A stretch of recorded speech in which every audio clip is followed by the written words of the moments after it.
Hello, Joanne Andrus here. I'm going to teach you a little bit about how to hold the guitar. I'm starting my summer classes and lessons right now, so I thought it'd be helpful to have a guitar one as well. So let's talk a little bit about the left hand first. Okay, our left hand is the one that holds the actual neck of the guitar.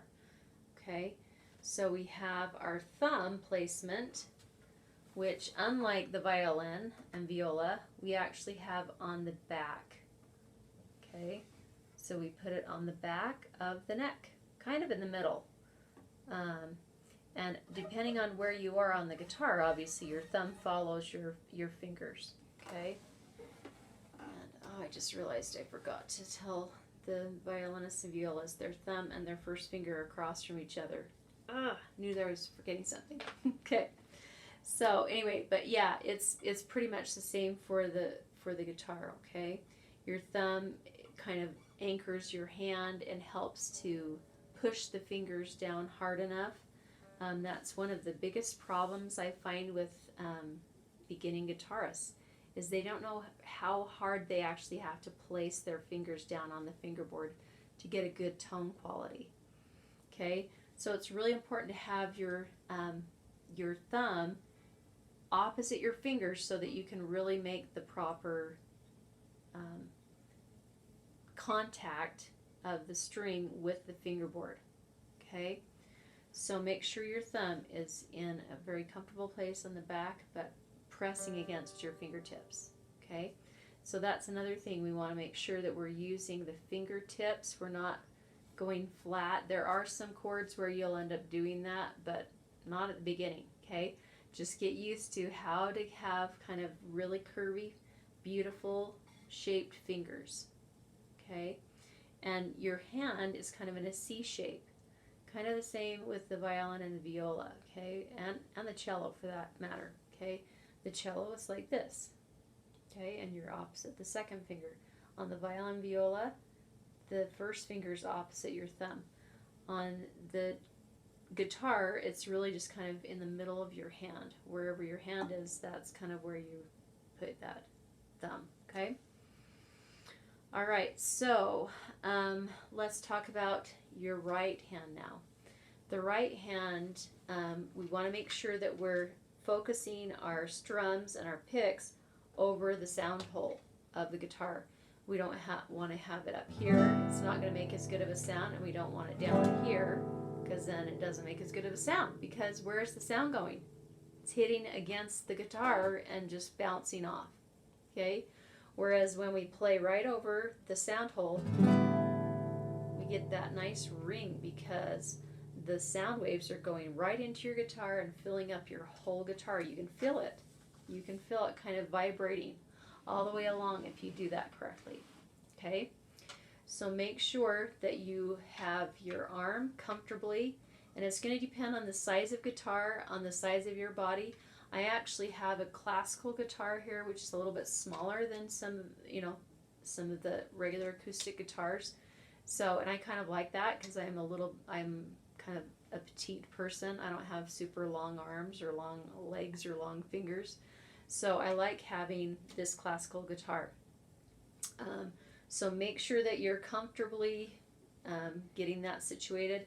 I like having this part just sitting on my thigh so that it's secure. I don't have a strap. You can use a strap if you want. You don't really need to even have it on if you're sitting down. Really, the only reason to have a strap is if you're playing standing up, okay, where you need to be able to hold your guitar, but you don't have a knee or a leg to put it on.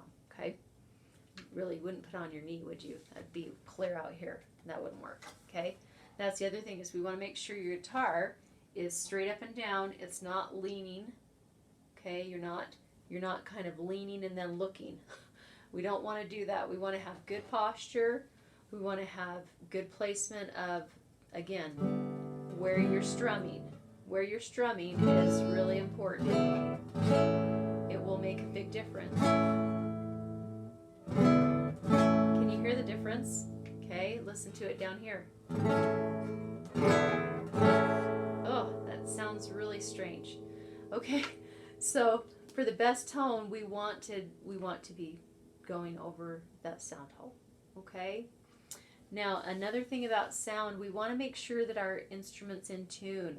I'm not going to do a tuning video right now, but retune your instrument often. It's really easy for strings to get slightly out of tune and then your chords just sound off because one of the strings has slipped out of tune and it doesn't sound good. So if something's sounding kind of funky, make sure that you check your tuning. Okay. Another thing I want to talk about is the placement of your fingers within the fret. Okay, so the fret bars are these metal pieces, right? The actual fret, though, is in between those metal pieces. Okay, but the thing is, if we just put our fingers anywhere in the fret, it may not sound as good as we want it to. For the best tone quality and for the best intonation, that means being in tune, you actually need to place your fingers closer to the fret bar for the next fret. Okay, so I'm making an A chord right here. When I'm making the A chord, notice that I'm getting in my fingers as close to this fret bar right here as I can without being on top of it. We do not want to be on top of it. Okay, if you're on top of it, you're going to be making a weird sound and it'll be out of tune. But when we have our fingers closer to that, then it's going to sound better than if we... Can you hear that that doesn't sound nearly as good? Okay, it's not in tune and the tone's not as good. Okay, and I wish I knew the physics behind it exactly, but the closer we are to that fret bar, the better the tone is. Not just the intonation, but the tone quality of what you're playing is better. Okay, so make sure you get on the higher side of these frets to make sure that you're doing a good job with those chords. Okay, here's my D chord. This is kind of a tricky one for people because they want to just kind of scooch their fingers all together. If you actually extend that third finger out a little bit more, it sounds so much better than if we have it just kind of wherever. Okay. Here's our G chord. Okay, and notice I've got those. Okay, all right. And there's lots of different chords you can try it with and see if you can tell the difference between that and that. Can you hear that? Sounds totally off. There we go. Okay. Yeah, we want it to be in tune or else it won't sound as good. Okay, so I hope that was helpful. I hope that, and I hope that you have a guitar that fits you. If you don't have a guitar that fits you very well, it can be a little bit challenging. Can you do it? Yes, you can. You just need to be aware that you want to be careful that you don't end up kind of like this, okay? We want to make sure that, that we can reach it comfortably without creating a lot of tension in the shoulder. All right, I hope that was helpful. Have a great day.